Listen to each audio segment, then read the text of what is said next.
all for being here. Everybody's all fired up.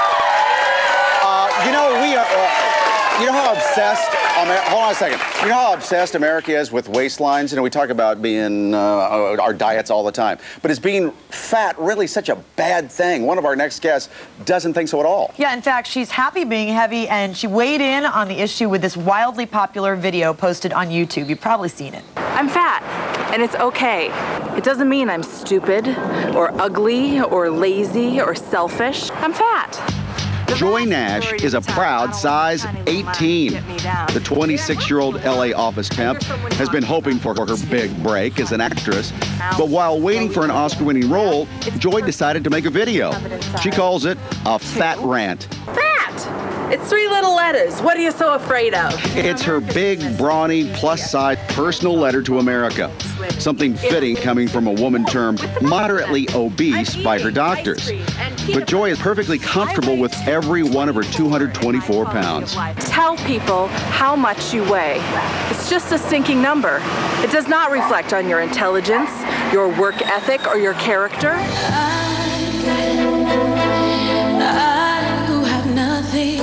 It is not Jordan's fault that she's overweight. That's a problem. But one woman who is very uncomfortable with Joy's joy, and anyone else not slim and trim, is Mimi Roth.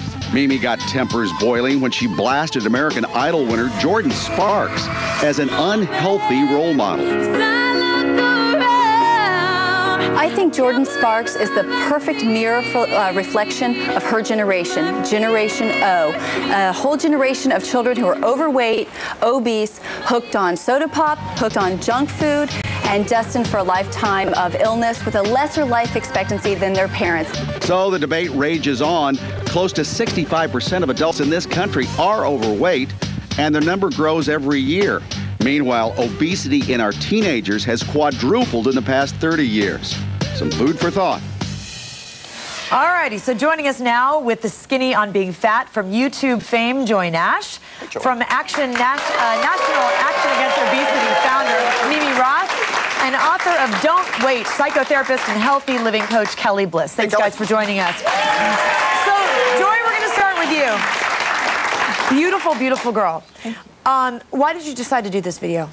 Well, I wrote it as an assignment for a class that I was in, but at the time, 6 years ago, my best friend had brain cancer, and it was really irritating for me to sit and listen to myself and other people make excuses as to why we couldn't do things, like you know, I can't ask this guy out, I'm too fat, I can't go scuba diving, I can't wear a sleeveless shirt, whereas my friend had no hair and a train track scar across her skull, and nothing was holding her back. So go ahead, Mike. So you felt the need to do this. Yeah. And not put your life on hold is what you say in your video. Absolutely. And I want to hear a little bit more, because we were kind of talking over the video, just a little bit more about what you think of yourself and your body. I like myself. I mean, it feels kind of weird to say that, you know. I mean, I don't. It shouldn't feel weird to say that. I mean, it's a great thing that you're saying that. Yeah. I think. Yeah, I think that there are way better things to be freaking out over and to be beating myself up besides the way that I look. Do you have health problems? Any health problems? No, not so far. And so you say that if you just eat properly and exercise, you exercise quite a bit. Yeah. Then you're fine. Yeah. Mimi, what's wrong with that? Well, there's nothing wrong with loving yourself. I think that's really important. And what would be more important, though, rather than just saying we love ourselves, what's important is to do it actively. And that means taking care of ourselves with healthful food choices and daily exercise, more than once or twice a week. We've gotten to the point in this country where we're normalizing obesity. We've gotten so used to seeing morbid obesity that when we see someone who's 10 to 20 pounds overweight, we think, oh, that's fine.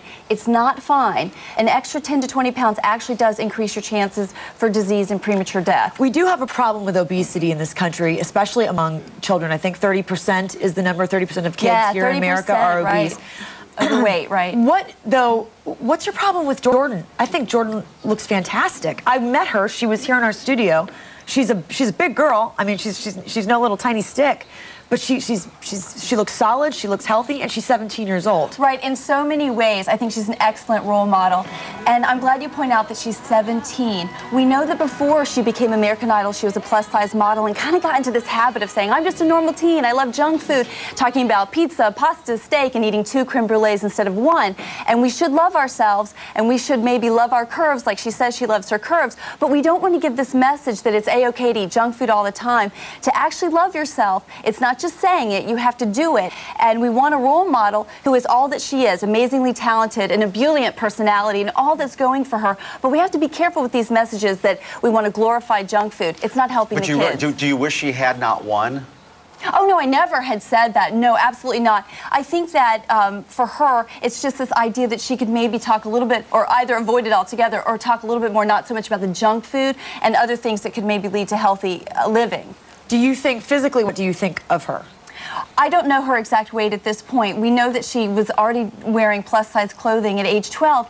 And you know what? Outrage is understandable. And when you said 17, she's still a child. The outrage should be guided to the parents and the factors that contributed to a child having a weight problem at such an early age. Joy, respond a little bit before we go to Kelly. As far as plus-size clothing, everybody knows about vanity sizing. 10 years ago, the size, or whatever, 20 years ago, a size 14 was a size 8. You know, the numbers go smaller. A 00 didn't exist 5 years ago. You know, so like a number on her size, I don't think really relates to whether or not she's fat or healthy or unhealthy. But we wouldn't want any of our children already having to dress in plus-size clothing. I don't know if any of you have gotten your new Lands' End catalog for kids. Not only does it have husky now, it has plus-size for children. That should be alarming to all of us. You're afraid it's normalizing this? It's absolutely been normalized. We're trying to get to this point where we're like, I love my body, I love my curves. And loving ourselves isn't just saying those words. If we want to instill positive body image and avert any eating disorder of either extreme, we want to teach our kids from day one how to take care of themselves. That's really loving your body. Not eating whatever you want, only occasionally exercising, and then saying, I love myself. Now, Jordan's probably 5'9", 5'10". She's probably taller than her. Yeah. 5'10" and a half is what I understand. 5'10" and a half. Yeah, I'm 5'9". She's taller than me. She was taller than you? So, Kelly, where do you think she should be as far as weight? That's a beautiful question, Mike. I don't think weight is the issue. I think, Mimi, you have something here when you point out self-care and self-love. I don't think the issue is that we have a weight problem in America or an obesity problem. I think we have an issue of needing better nutrition and a more active lifestyle. There is a basic assumption, Mimi, in what you're saying and what many people say. The assumption is anybody who eats healthy and exercises daily, a nice, good amount, is going to be lean. And you happen to be looking at a cute little chubby woman who exercises 10 hours a week, because I teach 5 aerobic classes a week, and I don't drive, and so I walk another 5 hours a week. I eat meticulously because I'm in the midst of ameliorating my epilepsy with an amazingly excellent diet. And I still happen to be a cute little chubby one. Looking at the three of you, Well, though. I think you're cute, too. You're cute.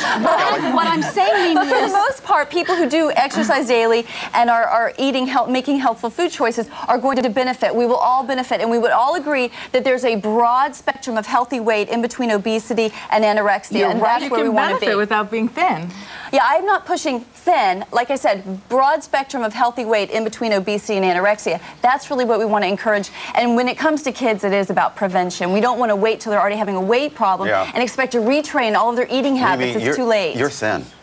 No, actually, it's interesting that you say that. You don't think you're thin? No, no, no. Let's talk about that. I've been called skeletal. I've been called anorexic. Do you know what the truth is? I have a BMI of 20, and that plays back to this normalizing of obesity. I'm not even medically underweight. Yeah, body mass index. We've gotten so used to seeing is that overweight. normalizing extreme thinness. For example, here I am, and I'm counted as not moderately obese, not obese. I count as extremely obese with my healthy lifestyle and my genes and my medical history.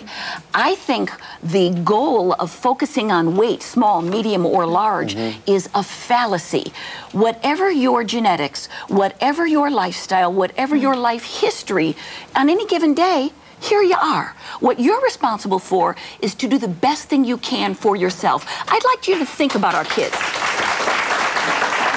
When you look at, let's say, when you look at Joy, for instance, and you saw her video. Right. What are your concerns about her physiologically, medically? Okay, here's the thing. I think you did a great job in your video. You are so talented, and I think you're going to have a great career ahead of you. Thank you. But when I look at you, I worry that at such a young age, if you keep up the habits that you have, you may well increase your chance for so many diseases and premature death and orthopedic problems. And you and I come from a similar background. I come from a long line of obesity.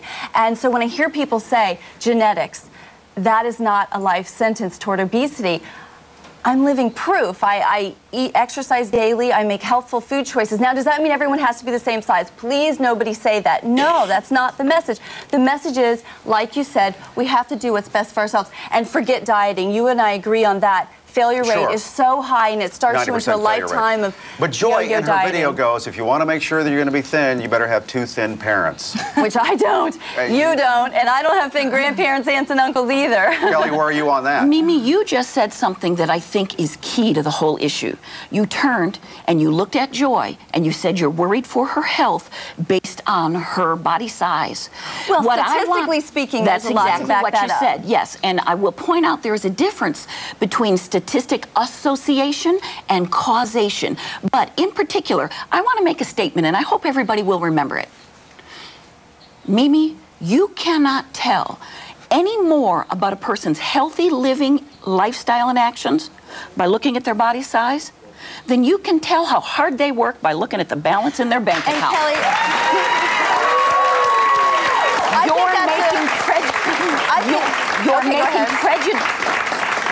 You're making prejudicial assumptions when you assume everybody who's large is sedentary and sitting around eating bonbons. No, I have to interrupt you. I have never made that kind of assumption. Just now we with have Joy. to speak. We have to speak. We cannot pretend. Like you said earlier, you don't think we have an obesity epidemic or whatever. Not I didn't true. say that. I I'm said sorry. obesity isn't the issue, healthy living's the issue. We have to not forget the statistics. Didn't you just look at Joy and assume that she had an unhealthy lifestyle and that's why you were deeply concerned for her? I understand that you exercise about twice a week. Is that right? Give or take. Okay, that's not enough. And there aren't any skinny people who exercise twice a week? Kelly, I will say this. That's the point. I really don't think that's the point. Real quickly here, and I'm trying to be fair too, but if somebody asked me, who's the healthy one in the 3 of you, I'll go to Mimi. That's because you have the prejudice. I may be a weak bigot. Why don't you ask me? Wait, real quick, I want to go to another expert. Okay. I want to go to another expert. We have We need an arbiter. Yes, we have a instructor. Right here in the audience. It's nutritionist Carrie Glassman, who's been on our show many Carrie. times. Carrie, Hi, how are what way what do you think about everything that's being set up here? Help. I think, okay, first of all, let's just say the National Institute of Health says that if you have a body mass index, which takes into account your height and your weight, of above 30, you are obese. What that basically means is that you have a certain amount of fat on your body that is going to place you at risk for everything from stroke to other heart disease to cancer to diabetes. Now, all of you up there are saying some very valid points. I think, first I want to applaud Joy and Jordan. I love that they love their body. I love that they're not saying, oh, I can't go to the beach until I'm this size, or I'm not going to ask that guy out until I'm this size. I love it, because that is the most important thing, is to be comfortable with who you are. And then I always say, and I tell clients of all sizes this, I say, be happy with what you were given genetically, what you were given, but make the best you. So that means, and one thing that I think Joy has said that's amazing is that she says, I diet healthy, sorry, not diet, but I eat healthy and I exercise and I love myself. That's great. However, we could also say, different people have to work at different things. So for example, even though you do eat healthy and you are, and you love yourself, that's fabulous. Maybe you're eating too many calories. Maybe you could lose a little bit of weight in your midsection to prevent diabetes. So, but does obese automatically equal unhealthy? If you are obese and you exercise, you've decreased your risk for many diseases versus being obese and eating Twinkies and Doritos. Why am I just watching when I eat so much, Kelly, because I always hear my entire life, if you have extra pounds on, oh, it's damaging your heart. You're going to have a shorter life than the thinner person. What I want to say is that you may. That's You what Karen said. may. You may. That's That's risk. you're It increases definitely the at a risk, probability. even if, and it's just, but those are some Why of the things take we're that given. risk? that again is the association, not necessarily the causation. I can't help but wonder how much of the extreme stress from the war on obese people, which they call a war on obesity, but if you're plus size, you know it's a war on you. How much stress is involved in the difficulties with our health? We don't know because, quite frankly, it's very difficult to find any plus size people that have ever been studied to find out whether or not it's the stress of living in a size prejudice culture that causes the problems. It's an association, not a causation. What I want to say about that could add to it. The beautiful nutrition that you describe, and I'm so glad to hear you champion it, I want to talk about motivation. If you're eating your fruits and veggies, okay, you're even able to cram 9 of them down your throat like the government recommends. And you're eating your fruits and veggies because you don't like the thickness of your middle, you don't like the size of your body. You're eating your fruits and your veggies, hoping parts of you will disappear to criticize your body. Every time you do it, you are participating in body criticism. If you're eating your fruits and veggies because your bright and sparkly body that you love and deserves care is your motivation for self-care, not changing size, then every bit you eat is an act of self-nurturing. Mimi, Yeah, I got a hard. I think you're hilarious, and your gift for gab is amazing. But it's mumbo jumbo. We've got an obesity crisis. 2/3 of American adults are making themselves sick. If Eating you're not healthy and worried about this, exercising is I let you mumbo-jumbo. finish. No, I let you finish your statement. Let me finish mine. 2/3 of American adults are making ourselves sick. We are passing those behaviors on to our children. 30% of our children are overweight. We've got to stop pretending. If it's stress or if there's other things making you do that, unless ESP is putting the food in your mouth, that is not the causation. Your actions are the causation. And anybody who has an overweight child, and no one's going to like what I'm about to say, if you have an overweight child, that is America's most pleasurable form of child abuse. Your child enjoys it, but you are hurting your child from a social and emotional standpoint and the long-term health. No, I don't know anyone's individual outlook, but we can't deny the statistics. We've got to stop kidding ourselves. We cannot be afraid to use the word some of the overweight comments out that loud. you've made, in particular with regard to Jordan, have caused you to receive death threats and things like that. Just give us an example of some of the things that have happened to you recently. Well, the for your nicer people have wished cancer upon my children and compared me to Hitler, Saddam Hussein, Pol Pot, and Stalin.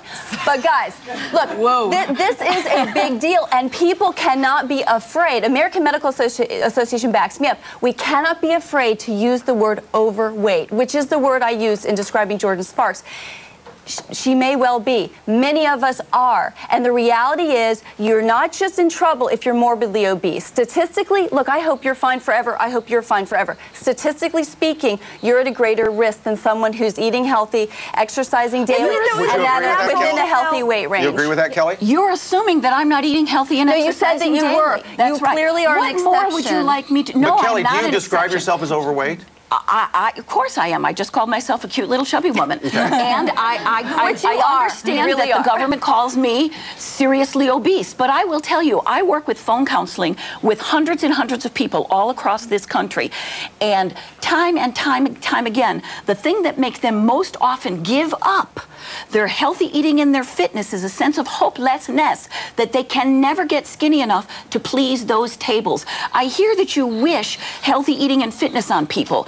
I'm unpleased with your verbal abuse and calling my statements mumbo jumbo. It may be your verbal abuse might be part of why some of the hostility comes your way. I understand it comes from a passion of yours, Mimi. We are all passionately interested in the wellness. Well, what we're I'm passionately saying doing is making our kids sick, making ourselves sick, and I don't want to take my money that I'm trying to put away for my child's college education and my own retirement to pay the $100 billion with a B annual price tag associated with the cost of obesity. That's $100 billion Kelly, a year. sometimes it sounds like And you're if blaming thinner people for your weight. If you want to choose a lifestyle it's that the will stress that we're putting on you sometimes. No, not we. Our whole culture, and the culture includes everybody of all sizes. Yeah. I personally have a whole lifestyle built that's very reasonable, and I really do minimize my stress. What I'm saying is people of all sizes, small, medium, and large, need to eat healthy, and when people of all sizes eat healthy, we are not all going to get skinny. Log on to mjshow.com. Exactly. Let us know where you stand on Juliet, the don't you weight think, debate. just looking at it, it seems like it's somewhere down the middle again. Everything in moderation, nothing to excess. So, Carrie, is that maybe the ideal is somewhere in between them? I think what it comes down to is everybody up there is saying some valid points. It's a combination. People that are overweight are at risk, but that doesn't mean that you can't be overweight and still somewhat healthy. MNJShow.com, log in with your comments. All right, thank you very much, ladies. We appreciate it. Thanks, Carrie. Good to see you.